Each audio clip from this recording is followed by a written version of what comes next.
Hi everyone, I'm Dr. Michelle van Linden. I am the veterinarian for Lions Foundation Canada Dog Guides.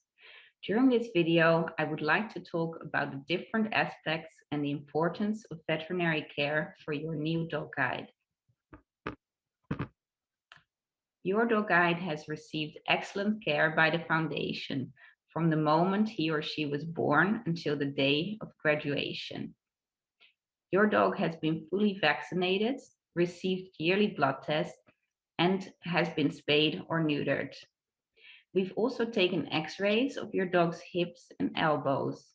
The radiographs have been evaluated by the Orthopedic Foundation for Animals to ensure that your dog is free of hip and elbow dysplasia. Your dog's eyes have been checked by a veterinary ophthalmologist, and we have performed regular physical exams.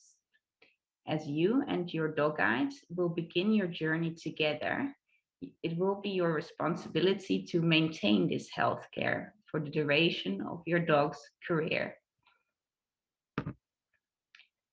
Veterinarians provide both preventative care and medical care. Preventative care includes yearly vaccinations, blood tests to check for heartworm and tick-borne diseases, preventative medication for fleas, ticks, intestinal worms, and heartworm. Your veterinarian will also be able to advise you on nutrition, optimal weight, and dental care. Lions Foundation recommends that your dog is examined by a veterinarian at least once every 6 months. So how do you find a good veterinarian in your area?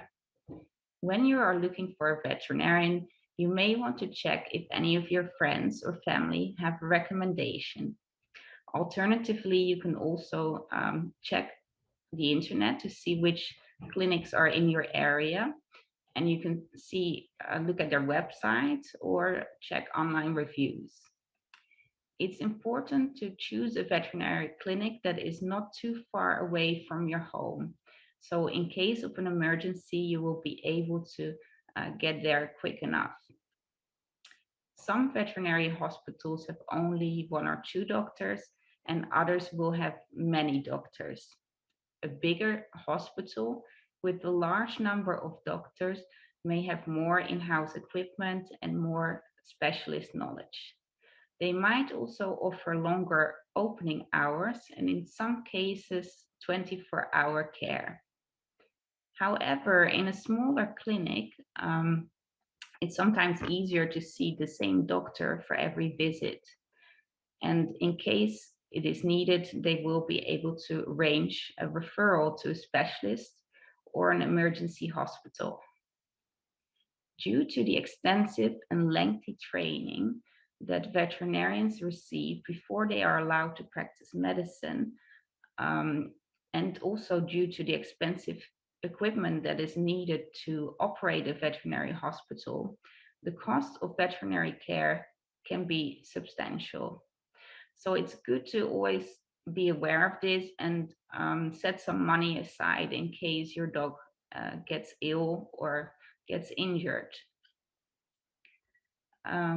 It's also a good idea to consider pet insurance. Many clinics will give a discount for service dogs, so when you register, don't forget to ask about this. Also, never be afraid to ask for an estimate of the cost for a procedure. And if you do have a doctor that you like to see, you can request to see the same doctor for the next visit. Lions Foundation of Canada wants to stay in touch with you throughout your journey. We want to make sure your dog is in good health and able to perform all of the skills that we have trained so hard for. We also want to collect statistical information on the health of our dogs. This will help us to make informed decisions for our breeding program.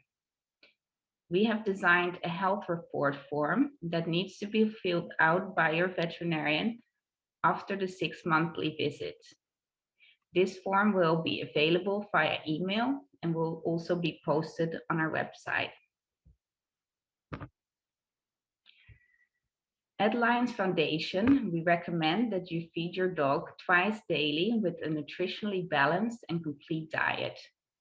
There are many different brands of pet food available, and they are sold at pet stores, supermarkets, and veterinarians. When choosing a diet, it's important to keep in mind that well-known brands will have a better quality control process when it comes to nutritional content and food safety. Recently, there has been an increase in the use of grain-free diets. Unfortunately, this has been associated with the development of heart disease in some dog breeds, including golden retrievers and Labrador retrievers. It is currently unknown which underlying mechanism is responsible for the heart disease. Therefore, I would recommend that you feed your dog a diet that contains grain, especially if your dog is healthy and does not have any underlying food allergies or intolerance.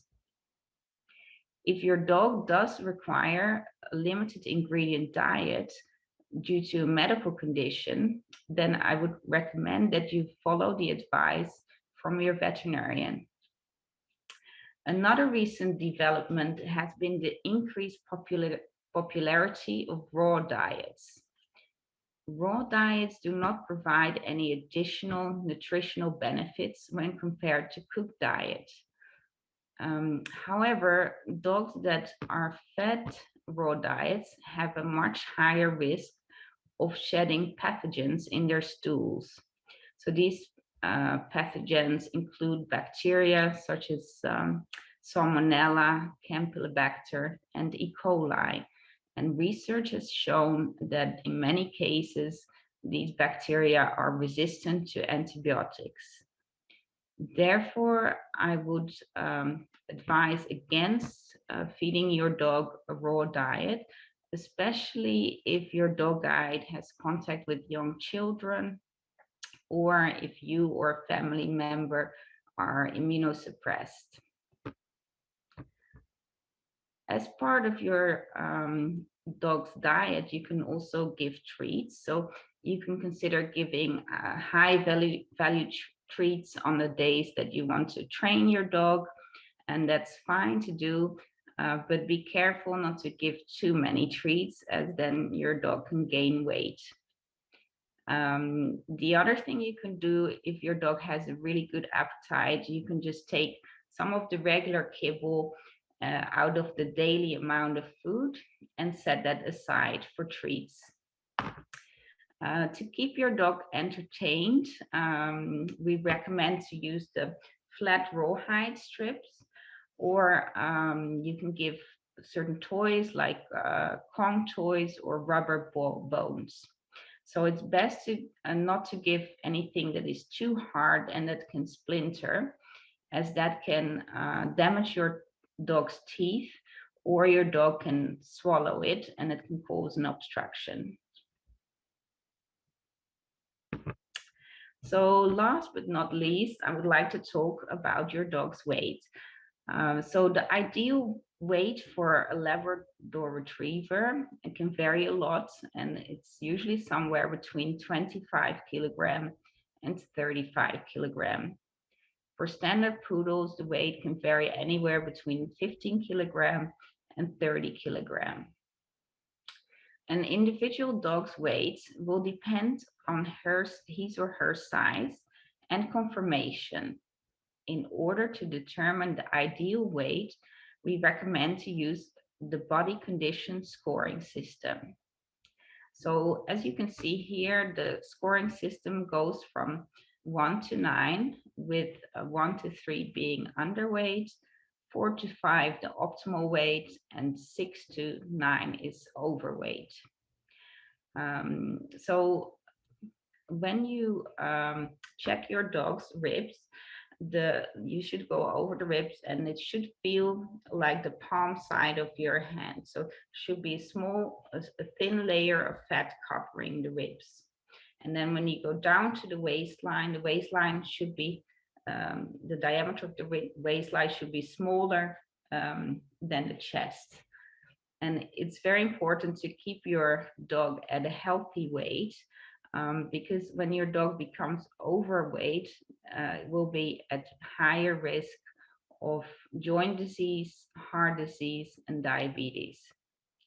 A dog that is an ideal weight will be energetic and keen to work and assist you as intended.